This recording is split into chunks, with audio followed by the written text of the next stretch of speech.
Welcome to the Wide for the Win podcast.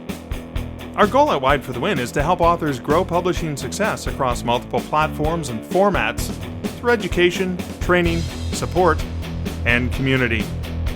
If you're interested in reaching readers around the world, diversifying your income as an author, and exploring the freedom of living a truly indie author life, you've come to the right place.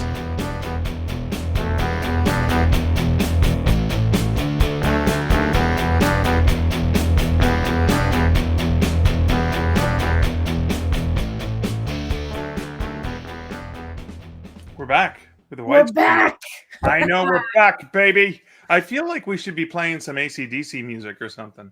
Ooh, yeah.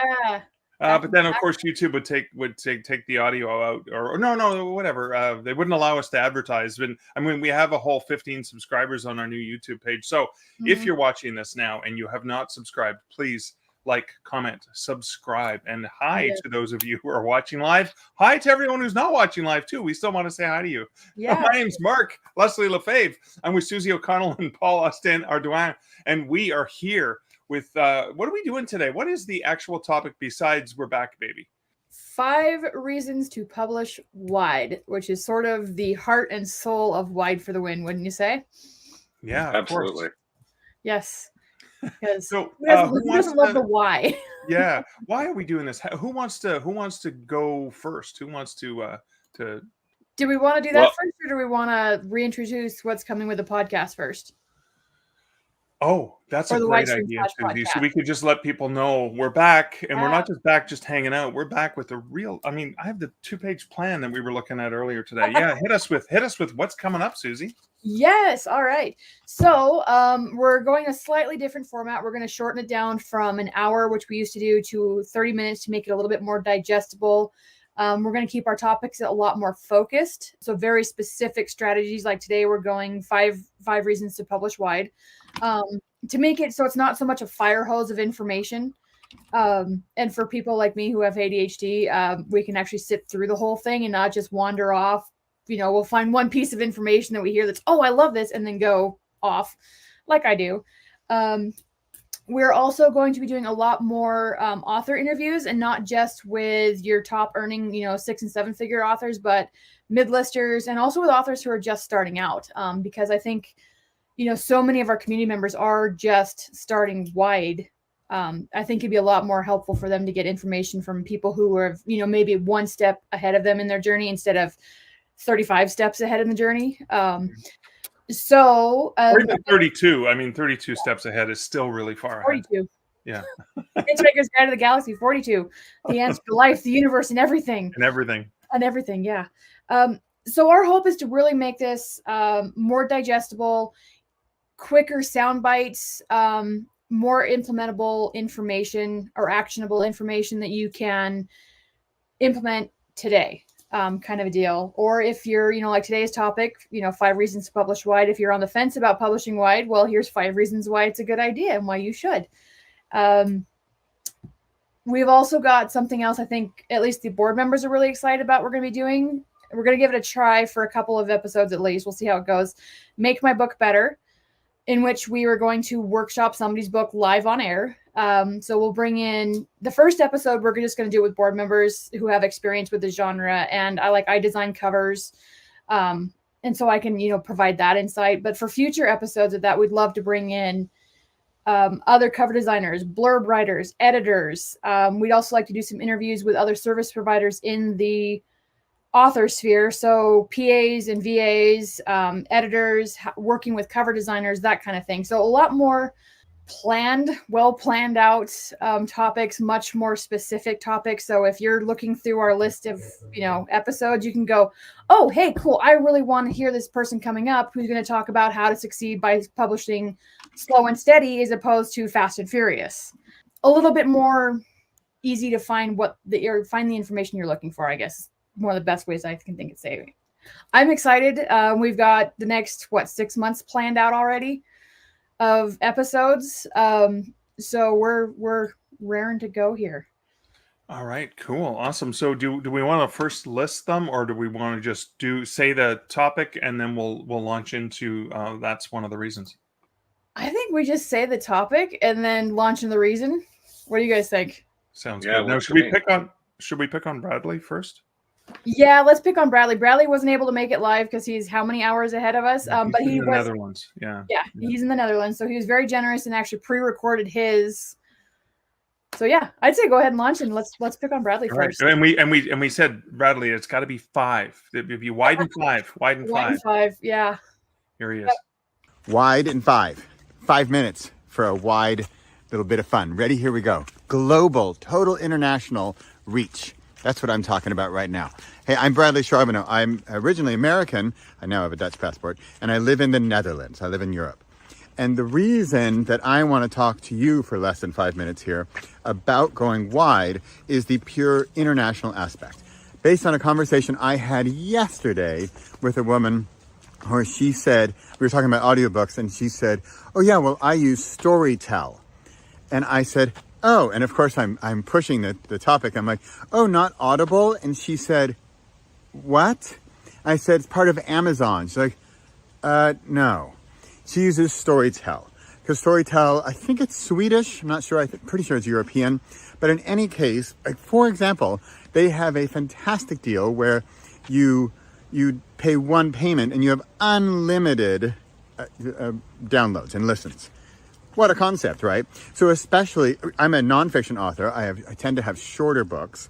And so based on the Audible one credit system, that's not going to go over too well because you're going to get the 9-hour John Grisham thriller, right? For your drive to France. But that's just one example of why being wide, being international, reaching markets you maybe didn't even know about. That's the beauty of being wide. Whereas with Amazon, of course, we know the markets that, yeah, there are a lot of them, but they're limited to where they are. In fact, in the Netherlands here, Amazon has just started a few years ago, but they're not very big and they're not very well known. And like this woman, she doesn't use it. I don't think I know anybody who gets books on Amazon in the Netherlands. Yes, I'm sure there are people, and I'm sure Amazon is pushing it, but they get their books from bol.com, BOL.com. And how do you get to them?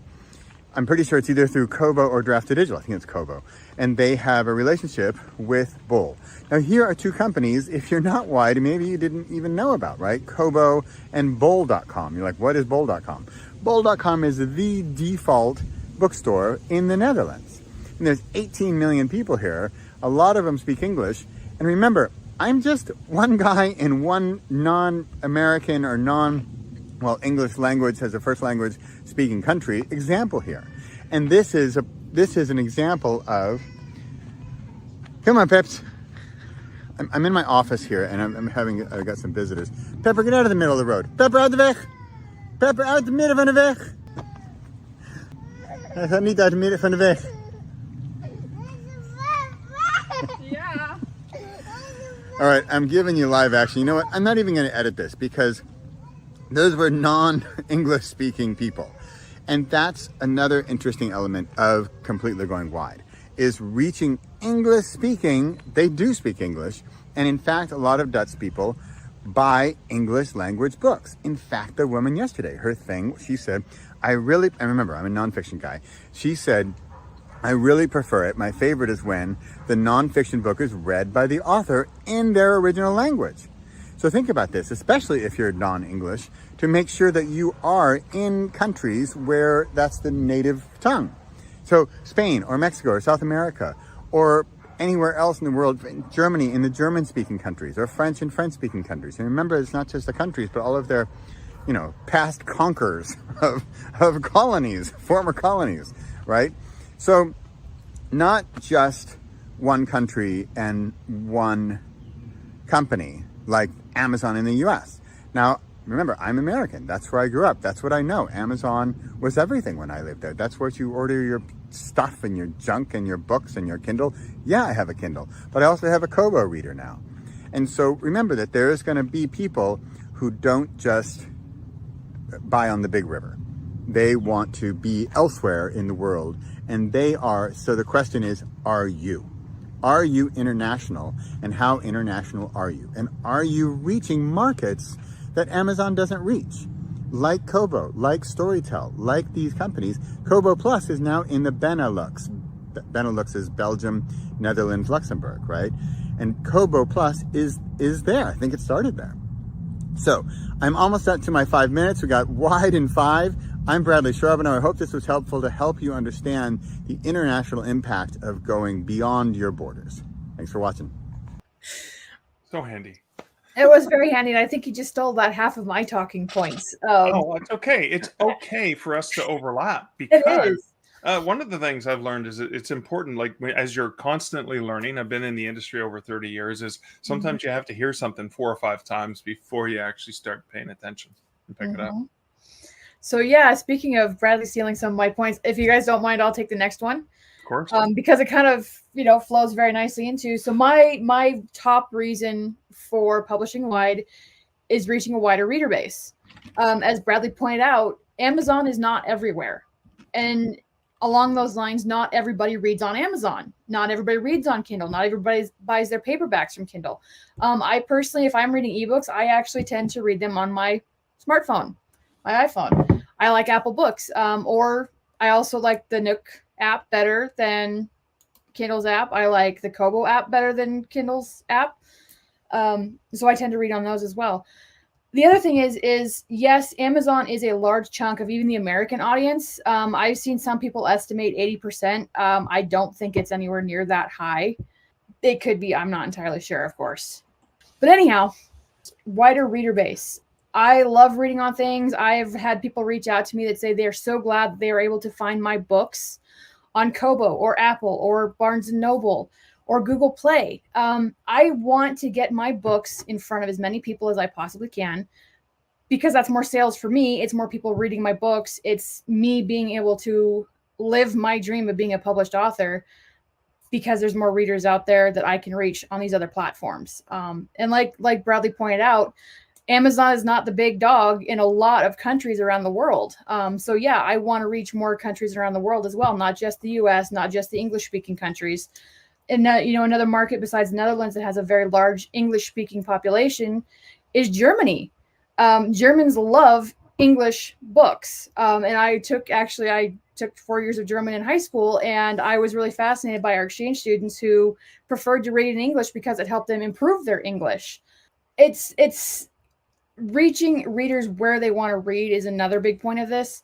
It's not readers' jobs to go find us books or find our books. It's our jobs to reach them.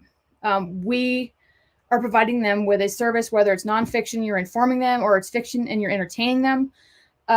It's our job to reach them where they read, where they prefer to read. And I can't tell you how many times I've come across authors who are new to wide, who are considering wide, who think that for some reason readers owe them sales on Amazon. And that's just not the case. It's like readers are buying my books. They're taking a chance on me. I'm going to reach out to them wherever they read. I think those were kind of my main points without going over. So what do you guys have? Cool. Yeah, I think that's a really important thing. I love the idea of reaching readers where they want to read. They're not necessarily going to change platforms just for little old me. Yeah. They're going to change platforms maybe for Stephen King.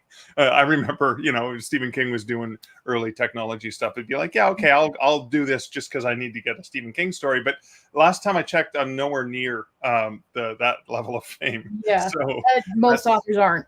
Yeah.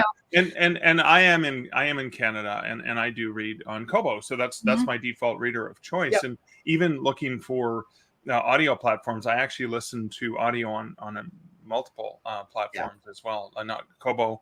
I have a subscription there. I have a subscription to Audible as well, but I also use 2 different library apps because I'm such an avid audiobook listener. Yeah. Well, and think about it too. So I'll get books in my Facebook news feed, advertising for books. And I'm like, oh, that book sounds really great. It sounds right up my alley. And I go to click on it, and it's only available on Amazon.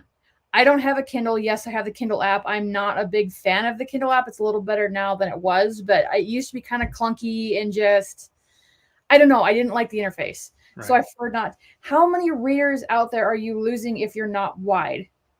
If you're only in Kindle Unlimited with your ebooks, what if somebody has a moral or an ethical objection to reading on Amazon? Maybe they don't want to support this giant corporation. Right. They'd rather support a smaller company like Kobo, you know.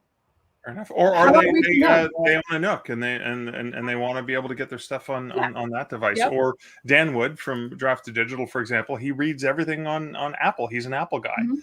right? So the Apple app on his phone, that's his place to get his books, audio and ebooks. All right, I think what do we got next? Is Paul doing the next one?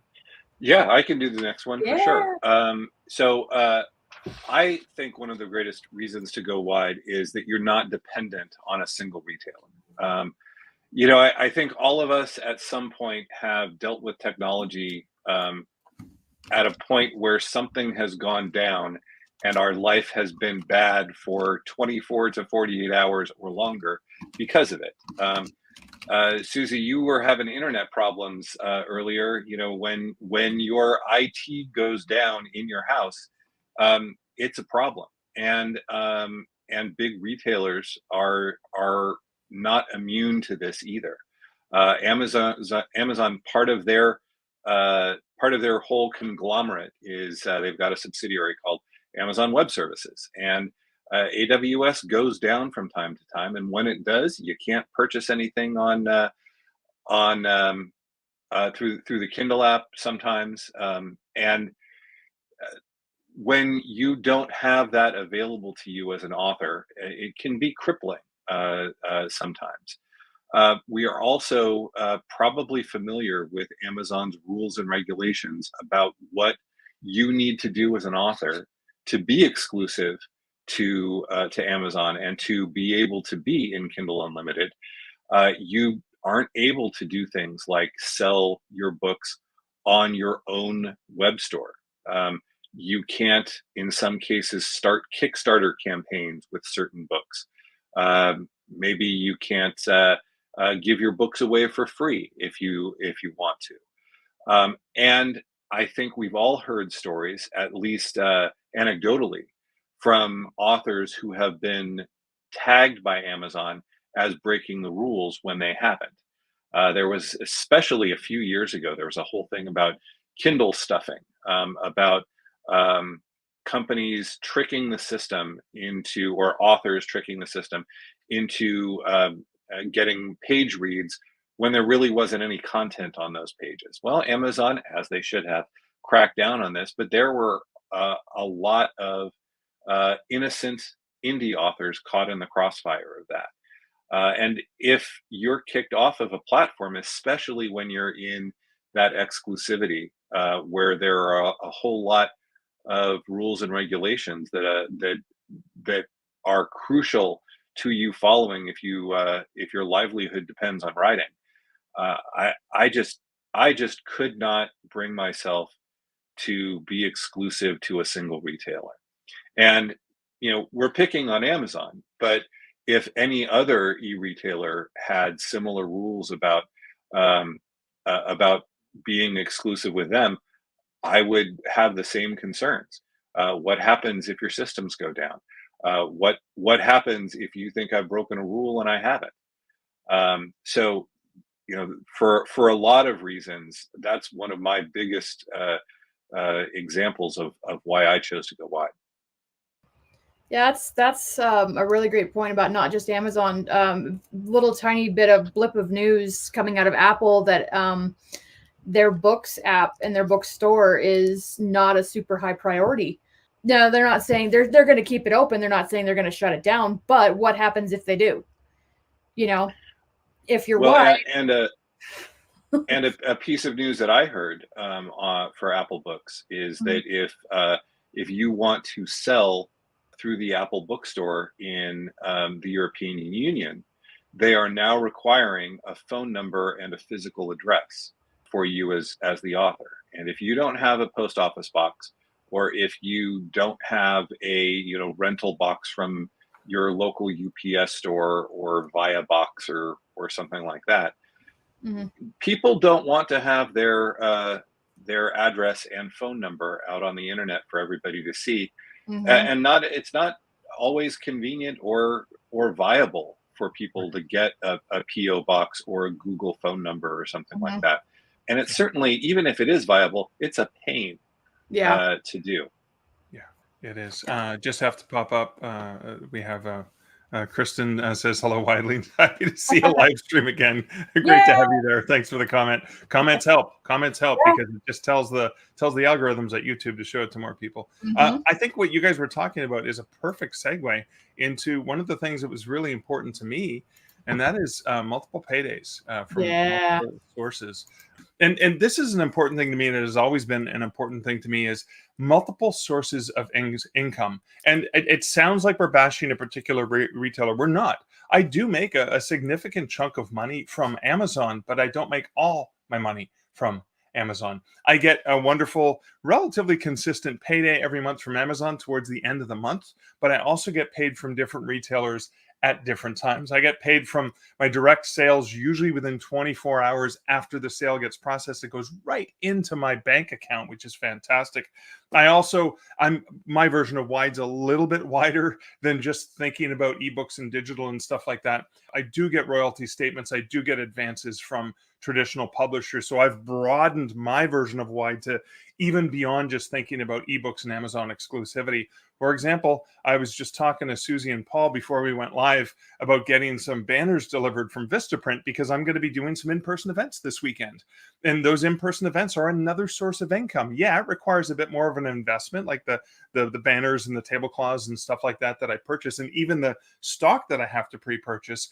But again, it's a different source of income. And usually I either have the cash in my pocket right away, or again, through Square, I get the money directly in my account. So same thing, you got direct sales, you got various sources like that. And that's one of the other things, so that if any one of those sources dries up, yeah, if Amazon dries up, it's probably going to hurt a little bit more, but it's not going to take out my entire income as an author. And I think that's one of the more important aspects is being able to circumvent that risk, which I think is really important. And I want to just go back as I bring my colleagues back up onto the screen, go back to something that you guys were talking about. And I remember Michael Tamblin at Kobo saying this when I worked at Kobo. He said, when you look at the other main companies, the priority, the one of the big retailers that sells ebooks is an everything store. So books, again, are, while they're a major part of it, that's not their core business. That's not where they really make all their money. One of the other ones is a gigantic search engine, right? So books have, it took them 10 years to have with their direct self-pub platform before it actually became something viable for authors, where they actually cleaned it up and got some really good book people in there to fix it. Barnes & Noble is only available in the US, so it's not really useful to anyone outside the US. And again, Apple's another tech company about selling Apple and Macintosh devices and stuff like that. So again, the priority of a company like Kobo is books and reading. That's their main priority. You can say Barnes & Noble's also about books and knickknacks in the store and all that stuff. But again, that's another reason why having multiple sources is important. And if anybody listened to the previous wide stream episodes, I've been over my burnout and not publishing or releasing a book in going on 6.5 years now. If I were reliant on just Amazon, which prioritizes newer releases, I would be screwed. I would not have a career at all right now. So having those multiple paydays, reaching that wider audience, makes it so that I can still write and I can still work from home and still do this part-time now. But it's like if I were reliant on just one retailer, and if it wasn't Amazon, if I was saying, even if I were just reliant on just Apple, same thing, I'd have one narrow stream of income. So a lot of the wide game is just multiple streams of income. And like you said, Mark, we're here in Wide for the Win. We're beyond just ebooks. I mean, we're looking at, to give you a point to slide into the next one, libraries. Other countries, other formats, selling direct on your website. I mean, that's what we're about here at Wide for the Win, is we want you to reach as many readers as you can in as many countries, in as many formats. And we're here to help you do that. Yeah, and that's a great segue into this topic for libraries, where we'll just leave all of us up on the screen for this one. But this is really, really critically important to me. I've always been a fan of my library. From the moment getting those Berenstain Bears and Dr. Seuss books and stuff from the local library, because, again, the nearest bookstore where I grew up was an hour drive away. And it was a big trip. It was a big deal. It was kind of like you only did it once a month and you had to do all your shopping at once and stuff like that. So it was like, because we would get in the wagons and we would go, because I'm of that age. but that was an important thing. Is the library is important to me. But here's another thing, and this is really important when you're first coming. If you're first coming into Wide and you've trained your readers in Kindle Unlimited, you can share with them that now that you can read all my books for free at the library. So again, it benefits the community. It benefits you as an author. And if you're outside the U.S. like I am, the 36 countries around the world have public lending right programs. And I'm not saying that to rub it in with you guys, but I'm saying Canada has a very generous public lending right program. So do other countries. So if you are an author watching this from outside the U.S., just Google public lending right. The Public Lending Right Commission has different sites for the various countries, and it's another way that I get additional revenue. I actually get, a certain time of the year I get a check for my books appearing in libraries. But it's also a great thing, because I did interview folks from the Panorama Project a few years ago from the University of Portland, and their study showed that pirates and libraries, which publishers like to blame, but book pirates and libraries actually help sell more books, because what happens is more people read the books, and then more people talk about the books. And when people talk about the books to their friends, the friends go and get the books wherever I would get it on Kobo. Maybe someone else is going to go get it from the library. Someone else is going to see if it's available on Amazon or Nook or whatever. And so that's the key thing, is it really helps get you in front of more readers. Any other thoughts on libraries, guys? What's that one meme I keep seeing going around about people deciding that the books and knowledge were so important that we had to make them free, which is in the terms of libraries. Every time I see that, it's kind of like, funny, but it's so true, Yeah. And I can't tell you how many readers I've talked to and other authors that like, my local library probably saved my life. They gave me a place to go to, kind of a second home, a place where I was safe, where I could explore other worlds, other ideas, where I could learn. So yeah, I mean, I'm totally jealous about your public lending rights. I wish we had that in the U.S. Maybe I should continue writing to my congressman about it, and other U.S. authors. And authors groups as well. If you're members of different authors organizations, they can petition, because it was the Canadian authors, the Writers Union of Canada, I should say, that worked with Canada Council of the Arts to make it happen here in Canada. Yeah. I don't know if you see Katie's comment. Oh, sorry. Just because we don't have the lending rights doesn't mean we don't get paid. Yeah. I know when I was when I first became a Wide author, I didn't think that we got paid by libraries. I thought it was just, you put your books out there and maybe they'll read your first in the series and they'll buy the other ones. But realizing that there is a cost per checkout for that you get for some of the library services out there, and others will purchase your ebook at 2 or 3 times the cover price, and you get that. So for newbies out there, you actually do get paid by libraries, even if you're not outside the U.S. 100%. Thanks for that reminder, Paul, because people forget about that. I love Kristen's. I was a library kid. Now I'm a library adult, and I'm a library-friendly author. Libraries for the win. Yes, exactly. And Katie had a really good question too. Other than notifications on the Libby app, how can we encourage our library to carry our books? Ask your readers to say, hey, go to your local library and ask them to carry your books, or if they can get copies of your books in stock. And that could be digital versions, and it could be print versions if you have print available. Yep. But also let them know they do like supporting local authors. Let them know that you're a local author and say, hey, I'm a local author. And maybe through, your Kobo dashboard or wherever you can see the global map and see where in the world your books have sold. I've sold in 42 different countries around the world. Maybe some local people want to check me out.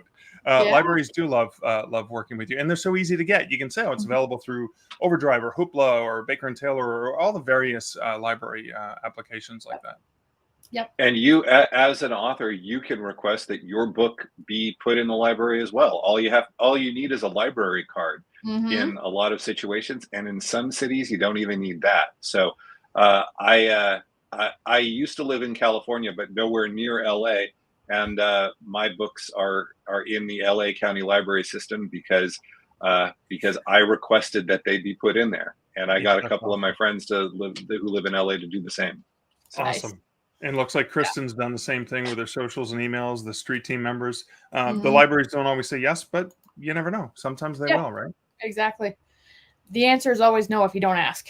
Yeah. And I have to say, welcome, Archie. Archie is watching and saying thanks for the info from authors looking to go wide for the first time in the next month or two. Archie, Woo! pay attention, 4:00 Eastern Mhm. Standard Time on the same Monday. bat channel, the wide channel here on YouTube. We'll be posting various things, and even there'll be some great stuff that I think you're going to find useful. So thanks for that comment. I appreciate that. Yep. And hey, look at that. We've already managed to fill up the whole half hour already. Can you believe it? Yeah. All right.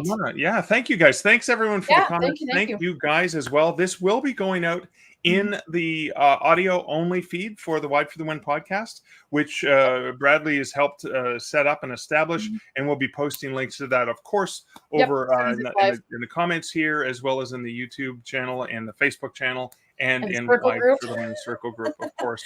Probably the Circle group first, and then we'll post it everywhere else afterwards. Yep.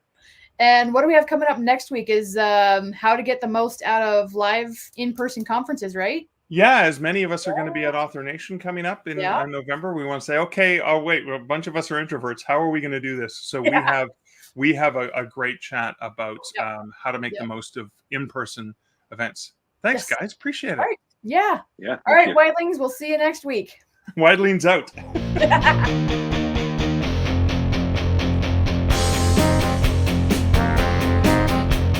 You've been listening to the Wide for the Win podcast. For links to our Facebook and Circle groups and other helpful Wide publishing resources, go to wideforthewin.com. The music for this podcast, Sax and Rock and Roll, was written and performed by Kevin MacLeod and was licensed at incomptet.com.